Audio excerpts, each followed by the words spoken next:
While COSATU and, for that matter, the SACP are girding their loins for a showdown, a fight with government, University of Johannesburg senior economics lecturer Sean Muller says the budget speech shows that Treasury has simply run out of ideas on how to fix the economy. Muller says this year's proposals by the finance minister shows that government doesn't expect national debt to stabilise.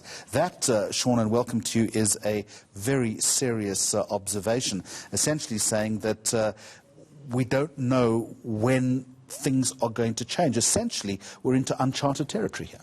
Yes, Jeremy, I think that's true. And what's particularly concerning is that in recent years, the government has at least held up the pretense that debt is going to stabilise. Every year, it's failed to actually meet its promises in terms of the level of debt relative to GDP and the trajectory that we're on, but it's kept promising that at least it's going to try and stabilise debt. And what's striking about this budget is that it's now essentially given up on that. Debt, Minister Nene at one point promised the debt wouldn't exceed 50% of GDP. It's now exceeded 60% of GDP and is forecast to exceed 70% in 2022. And there's even greater concern about debt service cost. Right. Well, I mean, both are of serious concern.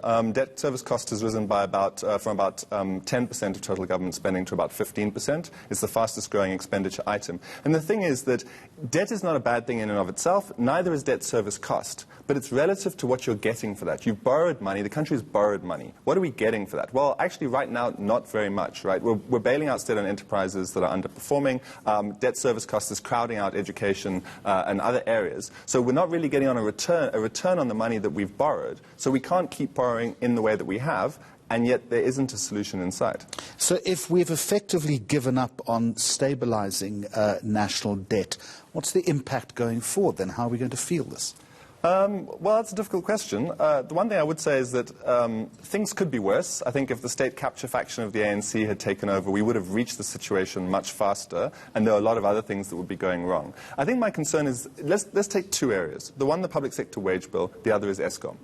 President Ramaphosa has had almost 2 years now. His administration has had almost 2 years. COSATU was in Parliament more than 2 years ago saying, we understand the public sector wage bill may be an issue, we're open to have discussions about this.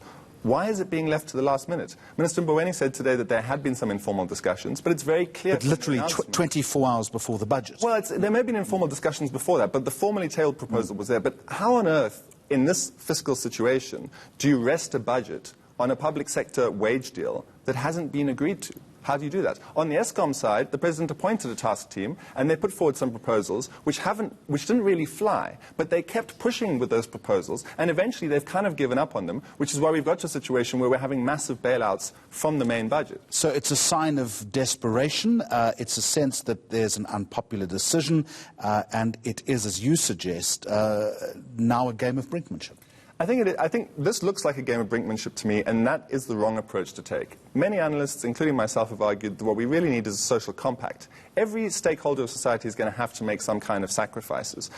We need to try and protect the poor and most vulnerable from having to make those, but the private sector, public sector workers, private sector workers, taxpayers and so forth are going to need to make some sacrifices.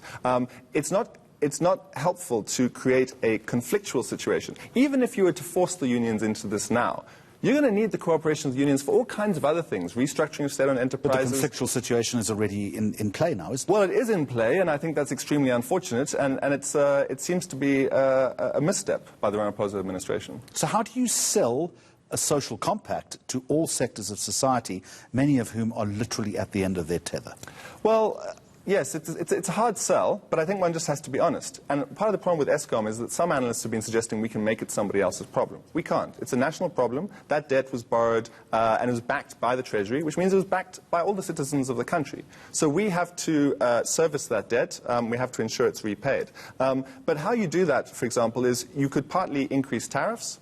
You could use workers' pensions. Yes, you could have some bailouts from the main balance sheet, and that would mean either cuts to expenditure or increases in taxes. So there's a way to distribute this and to make the contributions fairer than it would be to take from one group or another. But again, there doesn't seem to be a clear sense of what the actual plan for Eskom is, even though we've had 18 to 24 months since the Zuma administration to figure that out. Is it a sense that government has run out of ideas, or they just are blinded by the crisis and are not prepared to listen?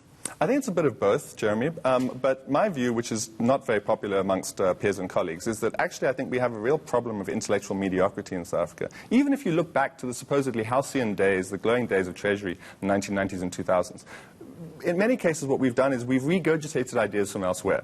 We haven't really come up with ideas that are suitable to the local context. And maybe we could get away with that in the 1990s and 2000s, especially with a sort of commodity price boom and so forth. But now we're in a serious fiscal situation. Eskom is in crisis. We need to actually come up with solutions that are relevant to the South African context and not just recycle ideas about, say, economic regulation from the OECD and other. Fair point. But you've got to find the right people to implement those new ideas. And many of those good people have said, enough's enough. I've dealt with 10 years of state capture, can't do this anymore. We have spoken to those people ourselves. That's true, and I think one of our opposers' main roles has been to get institutions like the National Prosecuting Authority and SARS functioning again, and I think he's done quite well on that. But the other thing is to identify parts of the state that are really crucial, both in terms of ideas and in terms of delivery, get the right people in there, and identify the people who are currently in there who can make useful contributions. But I think as a country, we are also somewhat bereft of ideas. So I know that's not a very positive view, but I think if we can be realistic about our limitations, maybe we can find a way out of this. And being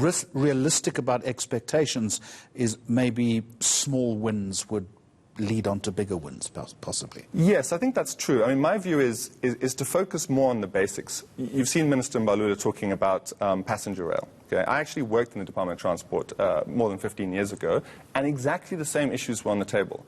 Nothing has improved in the last 15 years, but there are very basic things that can be fixed there. We don't need an economic regulator in the transport sector to fix the collapse at PRASA. It's bad management, it's corruption, it's not getting the basics right, it's not getting the right people in the right places. So I agree with you, focus on the basics, try and get some easy wins, and try and forget about some of the fanciful, complex policies, which at best are really just justifying the wages of some overpaid bureaucrats. Sean Muller, we'll leave it there. Thank you very much indeed. Senior economics lecturer at the University of Johannesburg.